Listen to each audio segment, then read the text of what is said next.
मेरे प्रिय मित्रों, जय श्री राम। मैं मनोज भाई ज्योतिषाचार्य आज फिर आपके सम्मुख उपस्थित हुआ हूँ एक नए विषय को लेकर, जिसमें आज मैं आपको जानकारी दूंगा सूर्य का राशि परिवर्तन,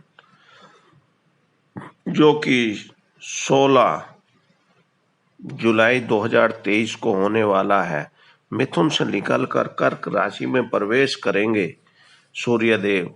वो क्या फल देंगे अलग अलग राशि वालों के लिए, जिनकी जन्मकालीन चंद्र राशि मेष से लेकर मीन तक है। सभी 12 राशियों पर क्या प्रभाव लेकर आ रहे हैं उनके जीवन में, क्या अच्छाई देंगे, किसके लिए बुरा होगा और किसी के लिए परेशानी दायक होगा, और किसकी किस्मत चमकाएगा सूर्य देव का ये राशि परिवर्तन, उसके बारे में मैं बताऊंगा। कुछ राशियों के लिए तो बहुत ही अच्छा है, तरक्की देने वाला। तो शुरू से आखिर तक आप मेरे साथ बने रहें, जिससे आपको पूर्ण जानकारी मिल सके और आप उनका लाभ उठा सकें। साथ ही जिन लोगों ने अभी तक मेरे चैनल को सब्सक्राइब नहीं किया, उनसे कहना चाहता हूं कि मेरे चैनल को सब्सक्राइब और बेल आइकन दबाना न भूलें, जिससे आपको नोटिफिकेशन के रूप में सारी जानकारी मिलती रहेगी और आप उसका लाभ उठा सकते हैं। और वीडियो अच्छी लगे तो दूसरों को भी शेयर करें, जिससे वो भी लाभ उठा सकें और अपने जीवन को सफल बना सके। अब मैं बात करता हूं सबसे पहले मेष राशि वालों के लिए क्या फल लेकर आ रहे हैं। जिनकी जन्मकालीन चंद्र राशि मेष है, उनके लिए चौथे भाव में सूर्य का आना मानसिक परेशानी का सामना करना पड़ेगा उनको। साथ ही शारीरिक कष्ट होता है और घरेलू विवाद के कारण सुख में कमी आती है। जमीन जायदाद से समस्याएं उत्पन्न होती हैं। वाहन आदि का क्रय विक्रय होता है और यात्रा में असुख मिलता है। मान हानि की भी संभावनाएं बनी रहती हैं। इस अवधि में लोग परेशान करते हैं, परंतु एक बात निश्चित होती है कि जातक सबको सुख देता है, परंतु उसको सुख नहीं मिलता। ऐसी स्थिति बनती है मेष राशि वालों के लिए। अब मैं बताता हूँ वृष राशि वालों के लिए क्या फल लेकर आ रहे हैं। जिनकी जन्मकालीन चंद्र राशि वृष है, उनके लिए तीसरे भाव में सूर्य का आना शुभ फल देता है और व्यक्ति का साहस बढ़ जाता है और प्रसन्नता प्राप्त होती है। उच्च राज्य अधिकारियों से भी मेल मुलाकात होती है और पद की भी प्राप्ति होती है और संतान, पुत्रों तथा मित्रों से धन लाभ तथा सम्मान मिलता है और छोटी यात्राएं भी लाभ देती हैं। इंटरव्यू परीक्षा, प्रतियोगिता परीक्षा में सफलता मिलती है। कोई शुभ समाचार भी प्राप्त होता है और महिलाओं से सहायता और लाभ होता है और सुख शांति मिलती है और शत्रुओं पर की पराजय होती है। ऐसी स्थिति बनती है वृष राशि वालों के लिए। अब मैं बताता हूँ मिथुन राशि वालों के लिए क्या फल लेकर आ रहे हैं। जिनकी जन्मकालीन चंद्र राशि मिथुन है, उनके लिए दूसरे भाव में सूर्य का जाना किसी के द्वारा धोखा दिए जाने की आशंका व्यक्त करता है और साथ ही सुख में कमी आती है और वाणिज्य व्यापार में हानि का भय रहता है।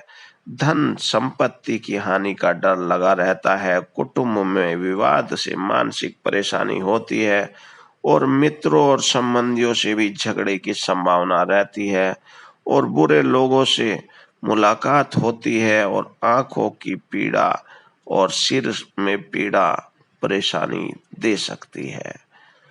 ऐसी स्थिति बनती है मिथुन राशि वालों के लिए। अब मैं बताता हूँ कर्क राशि वालों के लिए क्या लेकर आ रहे हैं सूर्य देव। जिनकी जन्मकालीन चंद्र राशि कर्क है, सूर्य देव का पहले भाव में आना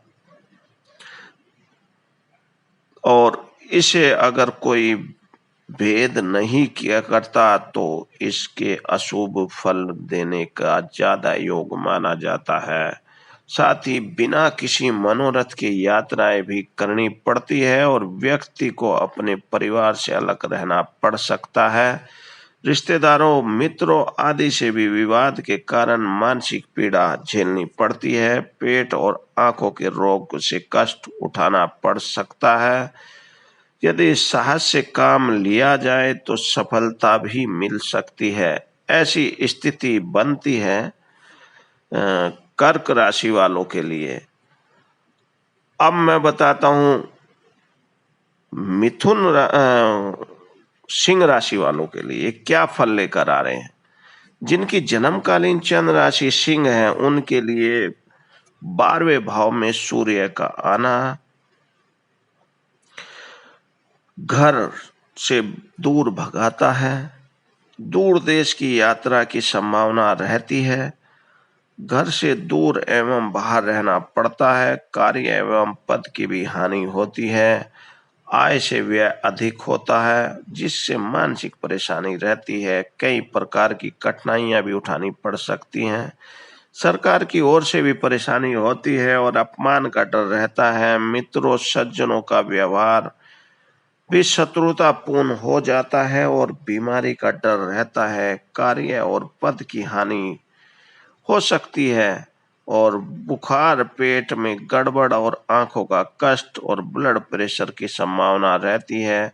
उत्साह में कमी आ जाती है। ऐसी स्थिति बनती है सिंह राशि वालों के लिए। अब मैं बताता हूँ कन्या राशि वालों के लिए क्या फल लेकर आ रहे हैं। जिनकी जन्मकालीन चंद्र राशि कन्या है उनके लिए सूर्य का भ्रमण 11वें भाव में होने के कारण इसको अगर कोई भेद नहीं होता तो सर्व मनोकामनाएं पूर्ण होती हैं और धन लाभ भी होता है। हर प्रकार का लाभ होता है और कार्यों में सरलता से सफलता मिलती है और मान यश में भी वृद्धि होती है।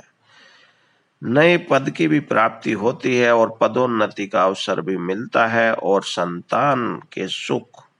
संतान के द्वारा भी सुख प्राप्त होता है और सरकार के द्वारा लाभ होता है और ग्रह में शुभ मांगलिक कार्य होते हैं और स्वास्थ्य भी अच्छा रहता है।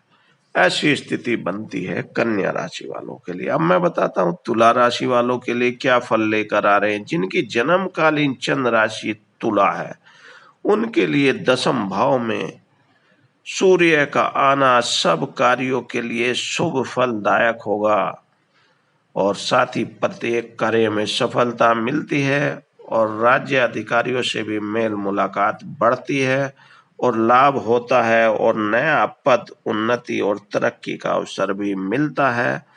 मान यश की भी प्राप्ति होती है और धन लाभ होता है। व्यक्ति के व्यापार में वृद्धि होती है और लाभ मिलता है। मान यश की भी प्राप्ति होती है, धन लाभ होता है और व्यक्ति के व्यापार में भी वृद्धि होती है और लाभ मिलता है। मित्रों सज्जनों से भी लाभ होता है और स्वास्थ्य भी अच्छा रहता है। ऐसी स्थिति बनती है तुला राशि वालों के लिए। अब मैं आगे बात करता हूं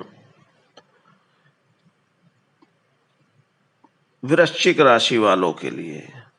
जिनकी जन्मकालीन चंद्र राशि वृश्चिक है उनके लिए 9वें भाव में सूर्य का आना अपमान का डर लाता है। इनके लिए शरीर में भी कष्ट होता है और चोट आदि की भी आशंका रहती है।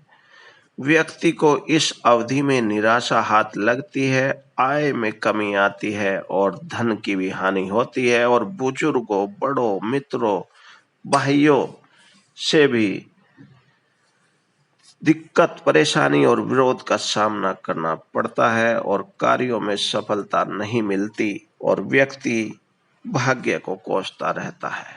ऐसी स्थिति बनती है वृश्चिक राशि वालों के लिए। अब मैं बात करता हूं धनु राशि वालों के लिए क्या फल लेकर आ रहे हैं। जिनकी जन्मकालीन चंद्र राशि धनु है उनके लिए सूर्य का गोचर 8वें भाव में होने के कारण दुख और परेशानी को साथ लेकर आता है। अकस्मात शारीरिक कष्ट की भी संभावना रहती है। सरकार की ओर से डर, भय और परेशानी रहती है। शत्रुओं से झगड़ा हो जाता है और अपमान का विशेष डर रहता है। कार्यों में बाधाएं आती हैं और कार्य विलंब से होते हैं। ब्लड प्रेशर की संभावना रहती है। कोई बुरी खबर भी इस अवधि में मिलती है और पत्नी के स्वास्थ्य पर भी बुरा प्रभाव पड़ता है। अपने ही परायों जैसा व्यवहार करते हैं। ऐसी स्थिति बनती है धनु राशि वालों के लिए। अब मैं बताता हूँ मकर राशि वालों के लिए क्या फल लेकर आ रहे हैं। जिनकी जन्मकालीन चंद्र राशि मकर है, उनके लिए सूर्य का 7वें भाव में आना पति पत्नी के साथ विवाद और वैचारिक मतभेद करा सकता है। अतः दाम्पत्य जीवन में वैमनस्य की उत्पत्ति होती है और पति पत्नी और पुत्र अस्वस्थ रहते हैं और कार्यों में सफलता नहीं मिलती और बाधाएं उत्पन्न होती हैं। विवाह शादी में भी विलंब हो जाता है और साथ ही यात्राएं कष्टकारी हो रहती हैं। धन और मान हानि के कारण मानसिक परेशानी होती है और घरेलू सुख में कमी आ जाती है। ऐसी स्थिति बनती है मकर राशि वालों के लिए। अब मैं बात करता हूँ कुंभ राशि वालों के लिए क्या फल लेकर आ रहे हैं। जिनकी जन्मकालीन चंद्र राशि कुंभ है, उनके लिए 6ठे भाव में सूर्य का आना सुख शांति लाता है और कार्य सिद्धि भी होती है और सुख मिलता है। सरकार की ओर से भी लाभ प्राप्त होता है। मान सम्मान भी बढ़ता है और शत्रुओं पर विजय प्राप्त होती है। कठिनाइयों और उलझने मुश्किलों से राहत महसूस होती है और सरकारी नौकरी अथवा व्यवसाय की प्राप्ति होती है और रोगों का नाश होता है और स्वास्थ्य भी अच्छा रहता है। ऐसी स्थिति बनती है कुंभ राशि वालों के लिए। अब मैं बताता हूं मीन राशि वालों के लिए क्या फल लेकर आ रहे हैं। जिनकी जन्मकालीन चंद्र राशि मीन है, उनके लिए सूर्य का 5वें भाव में आना मन में अशांति लाता है और मानसिक भ्रम तो विशेष तौर पर उत्पन्न होता ही है। शारीरिक कष्ट की भी संभावना बनी रहती है। राज्य अधिकारियों से भी परेशानी होती है और यात्रा में दुख उठाना पड़ता है और धन की हानि होती है। इस अवधि में व्यक्ति उलझनों से घिरा रहता है और स्वयं और संतान को रोगों की आशंका रहती है और किसी प्रिय से भी मन मुटाव हो जाता है और पेट विकार उत्पन्न होते हैं। ऐसी स्थिति बनती है मीन राशि वालों के लिए। तो मेरे मित्रों, मेरे दोस्तों, मेरे विचार से आपको ये सारी बातें समझ में आ गई होंगी। फिर भी अगर किसी को कोई बात पूछनी हो पूछ सकते हैं। मेरे चैनल के कमेंट बॉक्स में लिखकर भेज दे। जो भी प्रश्न होगा उसका उत्तर मैं जरूर दूंगा और आपकी समस्या का समाधान बताऊंगा।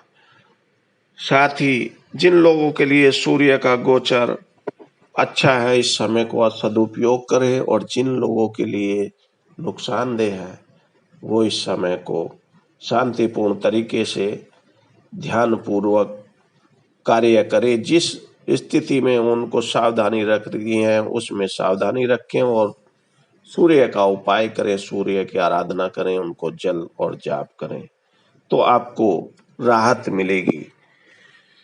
साथ ही अब मैं जिन लोगों के लिए कहना चाहता हूं कि जिन लोगों ने अभी तक मेरे चैनल को सब्सक्राइब नहीं किया है, आज चैनल को सब्सक्राइब करना न भूलें।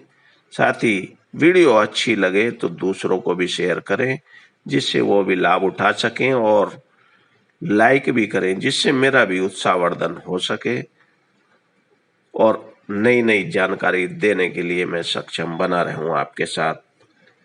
इन्हीं सभी बातों के साथ आज फिर मैं अपनी वाणी को विराम देता हूं। कल फिर मुलाकात करेंगे ऐसे ही एक नए विषय को लेकर। आप मेरे साथ बने रहें, जुड़े रहें। मैं ऐसे ही आपका मार्गदर्शन करता रहूंगा। जय श्री राम।